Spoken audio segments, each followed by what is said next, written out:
student, today I am going to introduce once again subject, verb and agreement. Today you will be able to study the function of pronoun in sentences. वाक्यों में pronoun का क्या function है, इसका क्या role है, कैसे इसके साथ वर्ब का प्रयोग करते हैं, हम आज इस पर फोकस करने जा रहे हैं। तो पर्सनल प्रोनाउन सबसे पहले हम बता रहे हैं।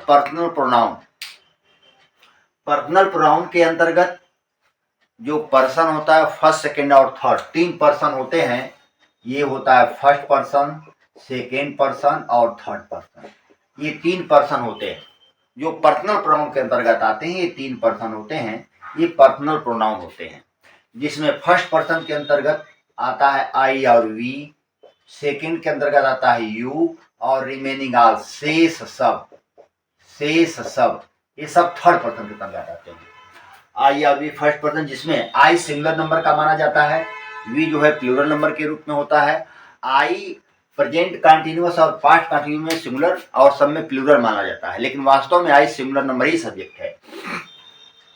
और यू प्लूरल नंबर है, वी प्लूरल नंबर है। शेष जितने भी सब इसके अंदर छोड़कर आते हैं वो सब थर्ड पर्सन के अंतर्गत आते हैं।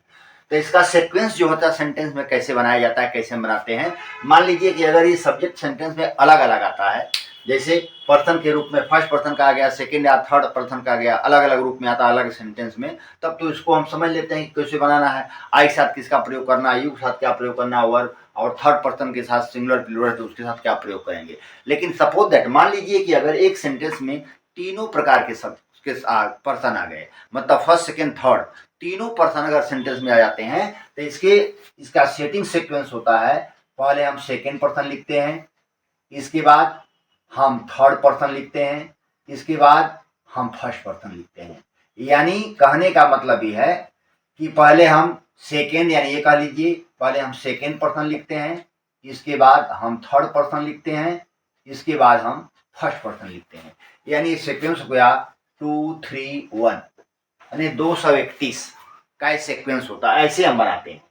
और जो वर्ब होता है वह प्लूरल नंबर में ही प्रयोग होता है, क्योंकि दो सब्जेक्ट या तीन सब्जेक्ट एंड के द्वारा जुड़े होते हैं। जैसे मान लीजिए कह देते हैं, इसमें अगर मान लीजिए कह दिया जाए कि मैं, तुम और वह, और कह दिया कि मैं, तुम और वह, तो इसको अगर हम सेंटेंस में बनाएंगे तो इसको हो जाएगा, पहले हम लिखेंगे यू, इसके बाद यू, इसके बाद he and I, you, he and I have done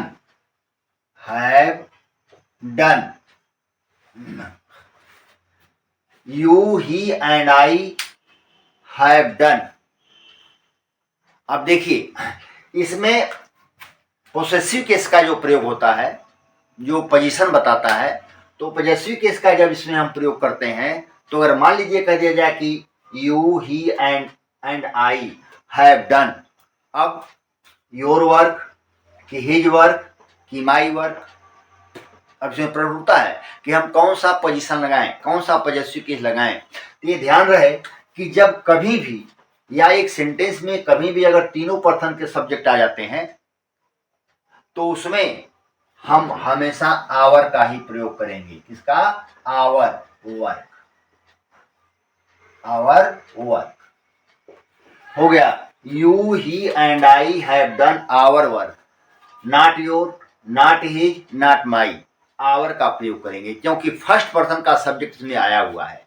अगर सेंटेंस में फर्स्ट पर्सन का सब्जेक्ट आया हुआ है, चाहे वो दो ही पर्सन अगर आए, मान लीजिए कि यू आता है और आई आता है, मान लीजिए कि ही आता है और आई आता है, अगर उसमें फर्स्ट पर्सन सब्जेक्ट है तो आवर ही पोजीशन के रूप में लगाया जाएगा, 25 आवर लगेगा। जैसे मान लीजिए कह दिए इसमें कि ही एंड आई कह दिया जाए हैव डन, अब यहां भी हो जाएगा आवर वर्क, इसमें भी आवर का प्रयोग करेंगे, इसमें भी आवर का प्रयोग करेंगे। यहाँ है प्लूरल नंबर का प्रयोग किया जाएगा। जैसे कह दिया जाए, अगर हम कह दिया जाए कि you and I have done यहाँ पर भी आवर होगा, आवर वर्क, यहाँ पर भी आवर होगा, पोजीशन यहाँ पे दिखा रहा है, यहाँ पर भी आवर होगा क्योंकि यहाँ पर आई आया हुआ है, यहाँ पर भी आई आया है, यहाँ पर भी आई फर्स्ट पर्सन आया हुआ है। ये पोजीशन के रूप में ऐसे हम इसको दर्शाते हैं, दिखाते हैं। मान लीजिए अगर इस तरह आता है, जैसे अगर कह दिया जाए, अगर कह दिया जाए कि he and she, he and she have done. अब यहाँ पर प्रश्न उठता है कि हिज लगाएं कि हर लगाएं, क्योंकि इसका पॉजेसिव केस होता है हिज, इसका पॉजेसिव केस होता है ही या हर हो जाएगा। तो इसको हम क्या लगाएं, चूंकि दोनों हैं, ये दोनों हैं, ये यहाँ लगाएंगे देयर। क्या लगाएंगे, देयर, देयर वर्क। ना तो हिज लगाएंगे ना तो हर लगाएंगे, बल्कि क्या लगाएंगे, देयर वर्क लगाएंगे। उसी तरह से बॉयज एंड गर्ल्स आ जाए तभी देयर का प्रयोग हम करेंगे। यानी अगर इस प्रकार से चीजें आती हैं तो इसका प्रयोग हम करते हैं। जैसे मान लिया गया, सपोज दैट आ गया यहाँ यू एंड ही, मान लिया गया यू एंड ही हो गया हैव डन। अब यहाँ प्रश्न उठता क्या लगेगा, योर लगेगा कि इसके अनुसार लगेगा, यू के अनुसार योर, ये के अनुसार ही। अब यहाँ योर लगेगा, क्या हो जाएगा, योर, योर वर्क। क्या लगेगा, योर वर्क। पिलोटी का बोध करा रहा है, क्योंकि यू और ही दोनों, अगर हिज का अगर आप लगा दें सेंटेंस गलत हो जाए, क्योंकि एक का बोध कराएगा। योर का अगर हम लगाते हैं ये दोनों का बोध करा देता है, इसलिए ये चूंकि यू प्लूरल है और प्लूरलिटी जो होती है वही श्रेष्ठ होती है, जो प्लूरल में होता है उसी का ही पोजीशन हम लगाते हैं। इसलिए यहाँ पर जो होगा you and he have done your work, इसका हो जाएगा। आवर का प्रयोग नहीं करेंगे, लेकिन अगर यहीं पर सपोज दैट अगर यहीं पर आई होता तब आवर हो जाता, तब यहाँ क्या आवर हो जाता, जैसे यहाँ पर लगाया गया है। दूसरी चीज है, अगर मान लीजिए कि हमारे सेंटेंस में वी आ गया, क्या आ गया, वी, वी फर्स्ट पर्सन है, प्लूरल नंबर है वी फर्स्ट पर्सन। अगर जब ये वी आ जाता है, आई आता है तब तो सीक्वेंस ये है 2 3 1 का सीक्वेंस होता है, लेकिन जब वी आ जाता है तब ये सीक्वेंस बदल जाता है। वी के अनुसार जब लगेगा तो इसमें हो जाएगा फर्स्ट, सेकेंड और थर्ड। ये सीक्वेंस जो है ये सीरीज के अनुसार हो जाएगा, मतलब ये 1 2 3 यानी फर्स्ट पर्सन, सेकेंड पर्सन और थर्ड पर्सन। तब उसमें जो है यह सीरीज नहीं लगेगा, तब क्या लग जाएगा, अगर वी आता है, अगर वी आ गया यहाँ पर, मान सपोज दैट वी का प्रयोग हम कर दिए वी, तो यहाँ पर सीक्वेंस बदल जाएगा, यहाँ पर हो जाएगा 1 2 3, ये सीक्वेंस आ जाता है। यानी पहले फर्स्ट पर्सन, फिर सेकेंड, फिर थर्ड पर्सन का प्रयोग करेंगे अगर वी आता है तो। जैसे अगर आपका दिया जाए कि वी, अगर कह दिया कि वी यू एंड ही, देखिए सेकंड सही है, we you and he first person, second person और थर्ड पर्सन। यानी फर्स्ट पर्सन यानी हो गई 1 2 3, यानी फर्स्ट पर्सन, सेकेंड पर्सन और थर्ड पर्सन हो गया। अब यहां हो जाएगा हैव डन आवर वर्क, क्या हो जाएगा, आवर वर्क। यहां भी हो गया क्या, we you and he have done our work. यहाँ भी क्या होगा, आवर लगेगा, यहाँ पर योर लगेगा, यहाँ पर देयर लगेगा। ये इसका प्रयोग करते हैं। जब वी आता है तब ये फार्मूला जो है बदल जाता है, यानी इसका प्रयोग तब नहीं करते हैं, तब सीधे सीक्वेंस होता है 1 2 3 का होता है, यानी वी के अनुसार हम प्रयोग करते हैं। तो वी यू एंड ही का प्रयोग हम करेंगे, ठीक, ये इसका प्रयोग किया जाता है। अगर मान लीजिए कि क्या पर आ जाता है दे, जैसे मान लीजिए कर दिया जाए यहाँ वी यू एंड दे, अगर आ गया दे, दे प्लूरल है तो यहाँ पर हो जाएगा हैव डन, यहाँ पर आवर वर्क, यहाँ पर क्या हो जाएगा, आवर ही वर्क होगा। यहाँ पर we you and they have done our work, their work का प्रयोग नहीं हुआ, आवर वर्क का प्रयोग यहाँ भी हम करते हैं। ये इस प्रकार के ये सेंटेंस सीक्वेंस का जो होता है function of pronoun, personal pronoun जो होता है, इसका प्रयोग अगर तीनों पर्सन के सब्जेक्ट एक ही सेंटेंस में आ जाते हैं तो इसका प्रयोग हम ऐसे करते हैं। और पोजीशन जो पॉजेसिव केस होता है उसका पोजीशन हम ऐसे दिखाते हैं। ये सेंटेंस हमारा है। देखिए दूसरा चीजें हैं, ये दो एग्जाम्पल देखिए, बड़ा इंपॉर्टेंट है। फर्स्ट, सेकेंड और थर्ड पर्सन के सब्जेक्ट आए हुए एक सेंटेंस में प्लूरल वर्ब का प्रयोग है। गिल्टी ऑफ दिस मैटर, जब सेंटेंस से निगेशन का बोध हो, माने निगेटिव सेंटेंस से अगर निगेटिव का भाव आए, किसका भाव आए, निगेटिव का अगर सेंस आता है, किसका सेंस, निगेटिव का। अगर तीनों पर्सन के सब्जेक्ट एक ही वाक्य में दिए गए हों और उस वाक्य का भाव निगेटिव होता है, यानी निगेशन में होता है, नकारात्मक भाव होता है, ऐसी स्थिति में जो पर्सन का सीक्वेंस होता है वह 1, 2 और 3, 1, 2, 3 होता है। ये भी है।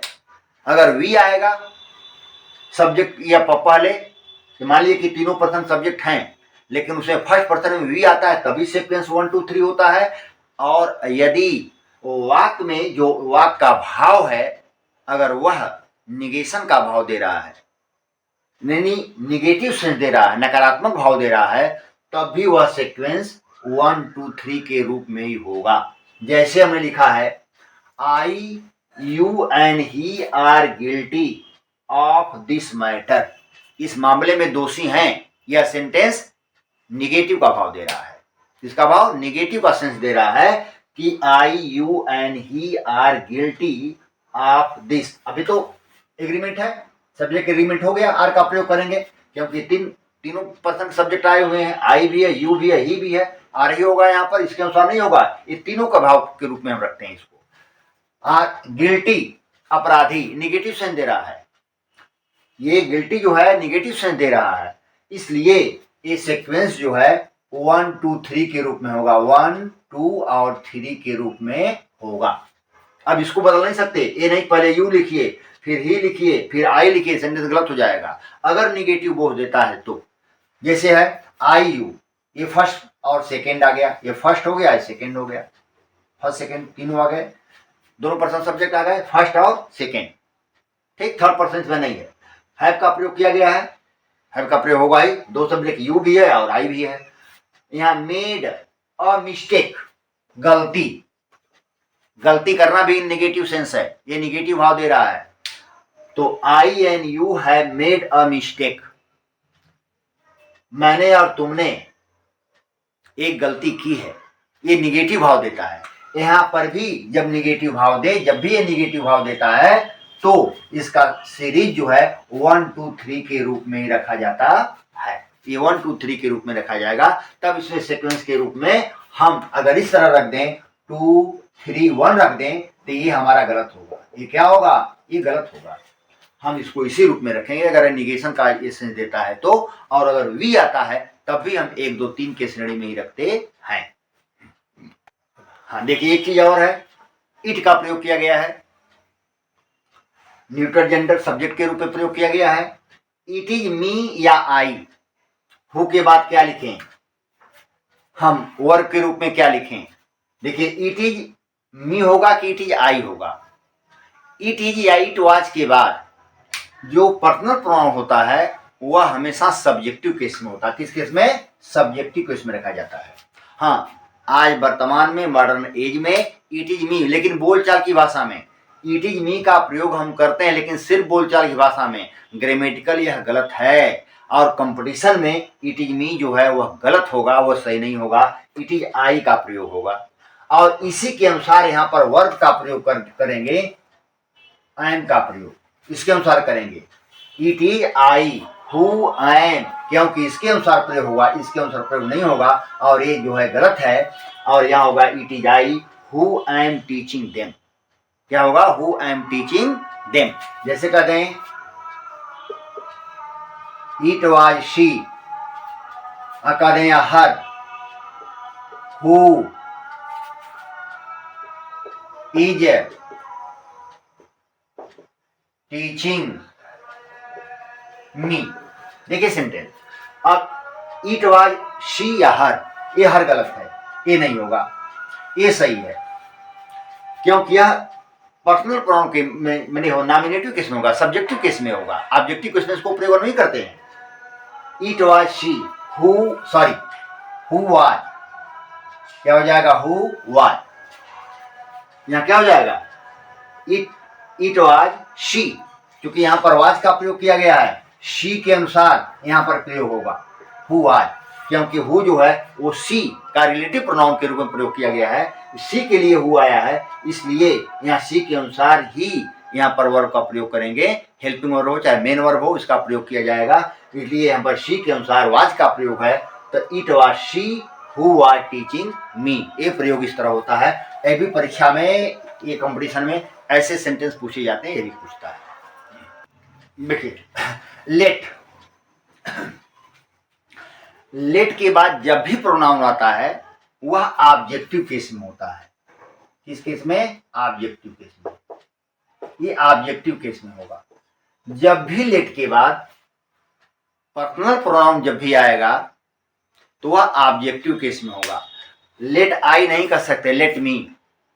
लेट सी नहीं कर सकते, लेट हर। लेट ही नहीं कर सकते, लेट हिम। लेट दे नहीं कर सकते, लेट देम। Let us. मतलब पर्सनल प्रोनाउन का ऑब्जेक्टिव केस का ही प्रयोग लेट के बाद हमेशा आता है, ये हमेशा याद रहे। यहां पर जैसे हम कह दें, अब अगला एग्जांपल जैसे कह दें, I know you and him.